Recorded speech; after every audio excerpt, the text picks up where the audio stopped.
네, 안녕하세요. 오늘 저희가 아주 깊이 파고들어 볼 주제는요. 바로 우리 태양계 행성들 있잖아요. 그 행성들의 복잡한 움직임, 그 궤도를 예측하고 또 눈으로 볼 수 있게 만드는 궤도 시뮬레이션입니다. 보내주신 자료들을 보니까 이게 천문학 연구 자료부터 시작해서 꽤 전문적인 기술 문서들까지 다양하더라고요. 내용이 상당히 깊어요. 그래서 오늘 이 자료들 안에 담긴 그 행성 움직임의 원리들, 네, 그런 것들이랑요. 또 이 지식이 어떻게 시뮬레이션으로 만들어지는지 그 핵심만 쏙쏙 뽑아서 명쾌하게 한번 정리해 보려고 합니다. 뭐랄까, 복잡한 우주 지도를 쉽게 보는 지름길, 그런 느낌으로요. 자, 그럼 바로 시작해 볼까요? 네, 반갑습니다. 이 자료들이 참 흥미로운 게 그 천체 운동에 대한 아주 오래된 이해부터 시작해서요. 케플러나 뉴턴 같은 분들이 세운 그 기본 법칙들, 그리고 오늘날 이걸 컴퓨터로 어떻게 구현하는지 그 기술적인 부분까지 다 아우르고 있거든요. 특히 이론만 있는 게 아니라 실제로 써볼 수 있는 여러 웹 기반 시뮬레이션 도구들, 이런 걸 직접 보면서 우주가 이렇게 돌아가는구나 체험할 수 있다는 점, 그리고 더 나아가서 인공지능이나 가상현실 같은 기술들이 앞으로 이 분야를 어떻게 바꿀까, 그런 전망까지도 제시하고 있죠. 왜 우리가 이런 걸 만들고 또 사용하는지 그 의미를 한번 같이 짚어보면 좋을 것 같습니다. 좋습니다. 그럼 제일 기본적인 것부터 시작해야겠죠? 밤하늘의 행성들이 그냥 막 떠다니는 게 아니라 뭔가 규칙이 있다는 거잖아요. 자료 초반에 케플러 법칙 얘기가 많이 나오던데요. 맞습니다. 그 요하네스 케플러, 이분이 티코 브라헤라는 다른 천문학자가 평생 모은 방대한 관측 자료를 분석했어요. 그래서 행성 운동에 대한 세 가지 아주 중요한 법칙을 발견해냈죠. 첫 번째가 바로 타원 궤도의 법칙입니다. 오랫동안 사람들은 천체는 완벽한 원운동을 한다고 믿었는데 케플러가 보니까 그게 아니라 행성 궤도가 태양을 하나의 초점으로 하는 약간 이렇게 찌그러진 타원 모양이라는 걸 밝혀낸 거죠. 아, 원이 아니고요. 그냥 동그란 게 아니라 살짝 찌그러졌다? 네, 그렇죠. 이게 별거 아닌 것 같지만 당시로서는 정말 대단한 생각이었습니다. 완벽함에 대한 고정관념을 깬 거니까요. 신기하네요. 그럼 두 번째 법칙은 뭐였죠? 그 면적 속도 일정의 법칙. 이름이 좀 어려운데요. 네, 면적 속도 일정의 법칙, 이게 뭐냐면요. 행성이랑 태양을 이렇게 선으로 이었다고 상상해 보세요. 그 선이 같은 시간 동안 휩쓸고 지나가는 면적은 항상 같다는 거예요. 면적이 같다. 네, 이게 무슨 뜻이냐면 결론적으로 행성의 공전 속도가 일정하지 않다는 겁니다. 태양에 가까워지면 중력이 세지니까 더 빨리 휙 지나가고요. 태양에서 멀어지면 좀 느긋하게 움직인다는 거죠. 아, 그래야만 같은 시간 동안 같은 넓이의 부채꼴 면적을 쓸고 갈 수 있거든요. 아하. 그러니까 가까울 땐 빨리 샥 지나가고 멀리선 천천히 가야 그 면적이 같아지는군요. 속도가 변한다는 게 핵심이네요. 그럼 세 번째 법칙은요? 세 번째는 조화의 법칙입니다. 이건 행성이 태양 주위를 한 바퀴 도는데 걸리는 시간, 그러니까 공전 주기죠. 그 주기의 제곱이 행성 궤도의 긴 반지름, 쉽게 말하면 궤도 크기라고 할 수 있는 그 장반경의 세제곱에 비례한다는 거예요.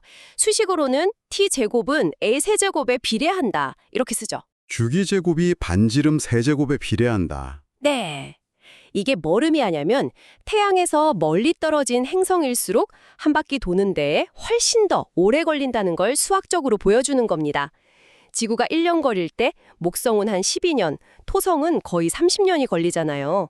바로 이 법칙 때문이죠. 이야, 케플러가 정말 관측 데이터를 가지고 행성들이 어떻게 움직이는지에 대한 규칙을 기가 막히게 찾아냈네요.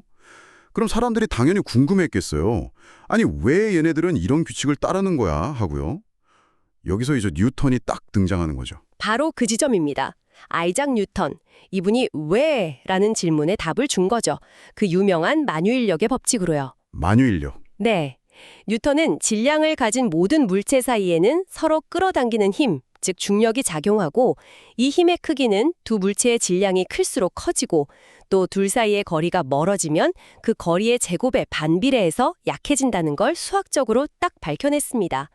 F는 G 곱하기 R 제곱분의 M1 곱하기 M2, 그 공식이죠. 네네. 이 힘, 이 보편적인 중력이라는 힘이 바로 태양과 행성들을 서로 묶어두고 케플러가 발견했던 그 타원 궤도 운동을 만들어내는 근본 원인이라는 겁니다. 실제로 케플러의 법칙들은 전부 뉴턴의 만유인력 법칙에서 수학적으로 유도가 가능해요. 와, 그러니까 케플러는 현상을 보고 규칙을 찾은 탐정 같고 뉴턴은 그 사건의 근본 원인, 범인을 밝혀낸 해결사 같은 느낌이네요. 대단합니다. 자, 그럼 이 강력한 법칙들을 가지고 이제 예를 들어서 내년 추석에 화성이 어디쯤 있을까 이렇게 정확히 계산을 하려면 어떻게 해야 하는 거죠? 자료에 보니까 궤도 요소라는 개념이 나오던데 이게 좀 복잡해 보이더라고요. 6개나 되고. 네, 맞아요. 이 부분이 약간 기술적으로 들어가는 부분이긴 한데 핵심 아이디어만 잡으면 그렇게 어렵진 않습니다. 뭐냐면 우주 공간에 떠 있는 행성의 궤도를 정확하게 딱 정의하고 또 그 궤도 위에서 행성이 어디쯤 있는지 알려면 딱 6가지 정보가 필요하다는 거예요. 이걸 궤도 요소, 오비털 엘리먼스라고 부릅니다. 6가지 정보요? 네. 마치 우리가 지구 위 어떤 장소를 위도, 경도, 고도로 표현하잖아요. 그거랑 비슷하게 우주 공간에 있는 궤도를 정의하는 고유한 값들. 뭐랄까, 궤도의 주소나 명세서 같은 거라고 생각하시면 좀 쉬울 것 같아요. 6개 숫자만 알면 궤도의 모든 걸 알 수 있다. 되게 흥미로운데요. 그 6가지가 구체적으로 뭘 의미하는 건가요? 다 외워야 하나요? 하하, 다 외우실 필요는 없고요. 그냥 각각 어떤 역할을 하는지만 대략 아시면 시뮬레이션 이해하는 데 도움이 되실 거예요. 크게 한 세 묶음으로 나눠볼 수 있는데요. 첫 번째 묶음은 궤도의 크기하고 모양을 정해요. 바로 궤도 장반경 A하고 이심률 E입니다. A는 궤도가 전체적으로 얼마나 크냐, 평균 반지름 같은 거고요. E는 궤도가 얼마나 납작하냐, 찌그러졌냐를 나타내요. 0이면 완벽한 원이고 1에 가까울수록 아주 길쭉한 타원이 되는 거죠. 크기랑 찌그러진 정도 자료 보니까 수성은 꽤 찌그러졌던데 0.1510, 금성이나 지구는 거의 원에 가깝더라고요. 네, 맞아요. 그게 바로 이심률 E 값의 차이 때문이죠. 자, 이게 첫 번째 그룹이고요. 네, 크기랑 모양. 오케이, 다음은요? 다음 세 가지 요소는 이 궤도가 우주 공간에서 어느 방향으로 기울어져 있는지, 그러니까 공간적인 방향을 딱 정해줍니다. 궤도 경사가 I는 기준면, 보통은 지구 궤도면을 기준으로 얼마나 기울어져 있나 하는 각도고요. 승교점 경도 오메가는 그 기울어진 궤도가 기준면을 아래에서 위로 뚫고 올라가는 지점, 그 방향이 어디냐는 거고요. 근일점 인수 오메가는 그 기울어진 궤도 안에서 태양에 가장 가까운 지점, 근일점이 어느 방향을 향하고 있느냐는 겁니다. 조금 복잡한데요? 그렇죠. 비유를 들자면 방바닥을 기준면이라고 생각해 보세요. 거기에 훌라후프를 하나 비스듬히 놓는다고 치면 얼마나 기울일지 I.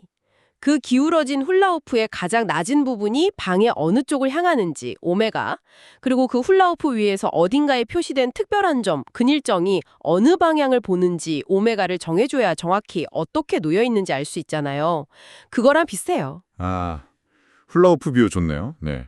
얼마나 기울이고 어느 방향으로 그 안에서 또 어느 쪽. 오케이, 이해됐어요. 그럼 마지막 하나는 뭐죠? 마지막 6번째 요소는 평균 근점이각인데요. 이건 특정 시점에서 행성이 그 정해진 궤도 위에 어디쯤을 돌고 있는지 그 위치를 알려주는 값입니다. 이건 시간에 따라 계속 변하겠죠? 아하. 그래서 이 6가지, 즉 크기 A, 모양 E, 기울기 I, 기준 방향 오메가, 궤도 내 방향 오메가, 그리고 현재 위치 M. 이 정보가 다 있어야만 특정 시간, 특정 행성의 3차원 우주공간 좌표를 정확하게 계산할 수 있게 되는 겁니다. 와, 정말 그 6개 숫자 안에 행성의 궤도와 현재 위치 정보가 다 담겨 있다니 우주가 정말 정교하게 설계된 느낌인데요.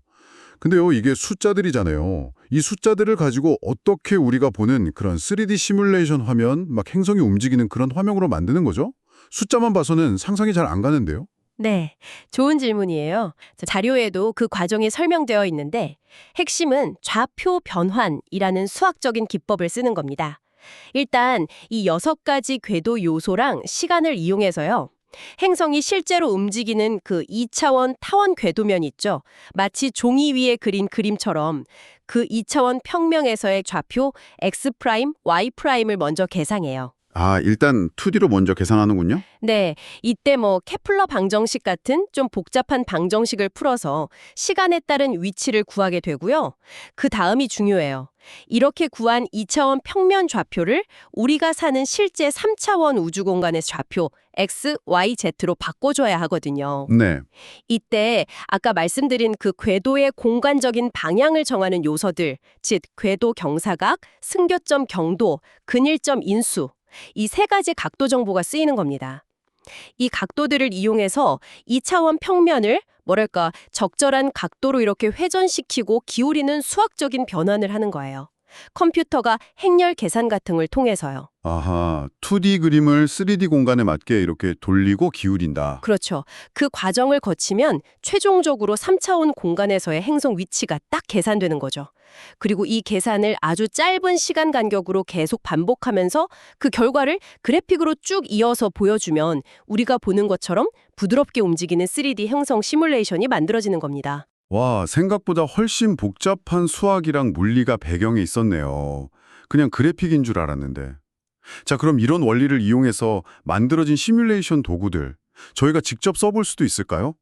자료에 gravity-simulator.org랑 아스트로노노라는 웹사이트가 있던데 이건 어떤 건가요? 네, 이론도 중요하지만 역시 직접 만져보는 게 최고죠. 말씀하신 그 두 웹사이트는 사용자가 뭐 따로 프로그램 설치하고 그럴 필요 없이 그냥 웹 브라우저만 있으면 바로 천체 운동을 시뮬레이션 해볼 수 있는 아주 훌륭한 도구들입니다. 자료에서도 이 부분을 꽤 강조하더라고요. 오, 웹에서 바로요? 네, gravity-simulator.org는 이름에서도 알 수 있듯이 중력 상호작용을 시각적으로 보여주는 데 좀 특화되어 있어요. 특히 천체가 여러 개 있을 때 서로 막 영향을 주고받는 상황 있잖아요. 소위 엠바디 문제라고 하는데 이런 걸 다루는 데 강점이 있습니다. 그냥 태양 행성 딱 하나만 보는 게 아니라 여러 행성이나 소행성, 위성들이 서로의 중력 때문에 궤도가 막 미묘하게 흔들리고 변해가는 모습을 눈으로 직접 볼 수 있게 해줘요. 그럼 제가 만약에 거기다가 새로운 행성을 하나 뿅 추가하거나 아니면 목성처럼 엄청 큰 행성의 질량을 막 바꿔보면 다른 행성들 궤도가 실시간으로 막 변하는 걸 볼 수 있다는 건가요? 와, 이거 완전 우주 샌드박스 게임 같은데요. 정확합니다. 바로 그거예요. 사용자가 뭐 질량이나 처음 위치, 속도 같은 조건들을 마음대로 바꿔보면서 이렇게 하면 어떻게 되지? 하고 바로바로 결과를 확인할 수 있거든요. 그래서 중력 법칙이 실제로 어떻게 작용하는지 직관적으로 탐구하기에 아주 좋아요. 온갖 가상 실험을 다 해볼 수 있죠. 와, 재밌겠는데요. 이따 꼭 해봐야겠어요. 그럼 아스트로노는요? 이건 또 다른 특징이 있나요? 아스트로누는 조금 더 교육적인 목적에 초점을 맞춘 것 같아요. 아주 잘 만들어진 시뮬레이터인데요. 우리 태양계 행성들의 실제 궤도 데이터를 기반으로 해서 매우 정확하면서도 또 시각적으로도 굉장히 아름다운 3D 애니메이션을 보여줍니다. 오, 예쁘기까지 하다고요? 네. 그리고 애스트로누의 정말 매력적인 기능이 뭐냐면 사용자가 직접 각 행성의 궤도 요소, 아까 말한 그 6가지 있죠. 예를 들어 궤도가 얼마나 찌그러졌는지 20률 E나 얼마나 기울었는지 궤도 경사각 I 같은 값들을 슬라이더로 이렇게 쭉 조절해 볼 수 있다는 거예요. 아, 진짜요? 네, 값을 바꾸면 실시간으로 3D 화면에서 궤도 모양이나 기울기가 싹 변하는 걸 보면서 아까 그 복잡했던 6가지 궤도 요소들이 실제 궤도에 어떤 영향을 주는지 정말 직관적으로 이해할 수 있게 도와주죠. 와, 그럼 제가 지구 궤도의 20류를 슬라이드로 쭉 높이면 지구가 엄청 길쭉한 타원을 도는 그런 모습을 직접 볼 수 있겠네요. 대박인데요? 네, 바로 그렇게요. 또 시간 흐름 속도도 조절할 수 있어서 행성들이 태양 가까이 가면 빨라지고 멀면 느려지는 모습, 케플러 제2법칙 또는 안쪽 행성이 바깥쪽 행성보다 훨씬 빨리 휙휙 도는 모습, 케플러 제3법칙 같은 걸 시각적으로 딱 확인할 수 있고요. 특정 날짜를 입력해서 내가 태어난 날 행성들은 어떻게 배열되어 있었을까? 이런 것도 볼 수 있죠. 아, 신기하다. 심지어 애스트로누는 우리 태양계뿐만 아니라 다른 별 주위를 도는 외계 행성계 모습까지 시뮬레이션 해볼 수 있는 기능도 있어요. 우리가 아는 태양계랑 전혀 다른 모습의 행성계를 탐험하는 듯한 경험도 할 수 있죠. 이런 도구들이 있으니까 복잡한 개념들을 마치 게임하듯이 재미있게 탐구하고 이해할 수 있는 거예요. 정말 대단한 도구들이네요. 진짜 이따 꼭 들어가서 만져봐야겠습니다. 자, 그럼 앞으로 이런 궤도 시뮬레이션 기술은 또 어떻게 발전하게 될까요? 자료 마지막 부분 보니까 AI나 VR, AR 같은 최신 기술 얘기도 나오던데요. 맞습니다. 미래의 궤도 시뮬레이션은 지금보다 훨씬 더 강력해지고 더 정교해지고 또 사용자 친화적으로 발전할 가능성이 아주 높습니다. 예를 들어 인공지능 AI 같은 경우는요. 케플러 우주망원경이나 테스 위성 같은 것들이 보내오는 정말 어마어마한 양의 관측 데이터 있잖아요. 네. 그걸 AI가 분석해서 사람 눈으로는 놓치기 쉬운 아주 미세한 별빛 변화를 감지해서 새로운 외계 행성을 찾아낸다거나 혹은 아직 발견되지 않은 어떤 미지의 천체가 있다면 그 궤도를 예측하는 데 아주 중요한 역할을 할 수 있을 겁니다. 그리고 AI는 계산량이 너무 많아서 힘들었던 복잡한 중력 문제, 아까 말한 엔바디 문제 같은 거요. 그런 걸 기존 방식보다 훨씬 빠르고 효율적으로 풀어서 시뮬레이션의 정확도와 현실성을 한 단계 더 끌어올릴 수도 있고요. 더 나아가서는 사용자가 뭘 궁금해하는지, 어떤 걸 배우고 싶어 하는지에 맞춰서 시뮬레이션 내용이나 설명을 알아서 조절해주는 뭐랄까 똑똑한 개인 튜터 같은 학습 도구로 발전할 수도 있겠죠. 와, AI가 단순히 데이터 분석만 하는 게 아니라 이 복잡한 물리 계산 자체를 더 잘하게 해줄 수도 있군요. 그럼 VR이나 AR 기술이 합쳐지면 이건 정말 영화처럼 우주 공간에 내가 직접 들어간 것 같은 경험도 가능해지겠네요. 정확히 그렇습니다. 가상현실 VR이나 증강현실 AI 기술이야말로 텍스트나 그냥 2D 화면으로는 도저히 전달할 수 없는 그 압도적인 공간감, 그리고 실제 천체들의 어마어마한 규모감을 생생하게 느끼게 해줄 수 있거든요. 네. 해서 내 방 책상 위에 AR로 딱 띄워놓고 손으로 이렇게 행성 궤도를 돌려보거나 와. 아니면 VR 헤드셋을 쓰고 진짜 우주선 조종석에 앉아서 소행성대를 막 통과하는 듯한 그런 체험을 해볼 수도 있을 거고요. 상상만 해도 진짜 가슴이 뛰네요. 이런 기술들이 정말 현실이 되면 우주에 대한 이해도가 정말 비약적으로 높아질 것 같아요. 네, 이런 기술 발전은 단순히 과학교육의 모습만 바꾸는 게 아니라 전문 천문학자들이 연구하는 방식에도 새로운 통찰력과 분석 도구를 제공하면서 아주 큰 영향을 미칠 잠재력을 가지고 있습니다. 네, 오늘 저희는 보내주신 자료들을 가지고 케플러와 뉴턴의 그 시대를 초월한 법칙들에서 시작해서요. 6개의 숫자로 궤도를 정의하는 그 정교한 수학적인 방법, 그리고 그래비티 시뮬레이터다 도어알지나 아스트로노 같은 실제 웹 도구들을 통해서 이 모든 걸 눈으로 볼 수 있게 만드는 과정까지 아주 깊이 있게 탐구를 해봤습니다. 그리고 마지막으로 AI와 VR, AR이 가져올 미래의 모습까지 살짝 엿봤네요. 네, 오늘 우리가 살펴본 이 행성 궤도 시뮬레이션이라는 것은요, 그냥 단순히 컴퓨터 그래픽 쇼가 아니라는 점을 다시 한번 강조하고 싶어요. 이건 우주의 근본적인 작동 원리를 이해하고 또 예측하고자 하는 인류의 아주 오랜 지적 호기심과 노력, 그 결정체라고 할 수 있습니다.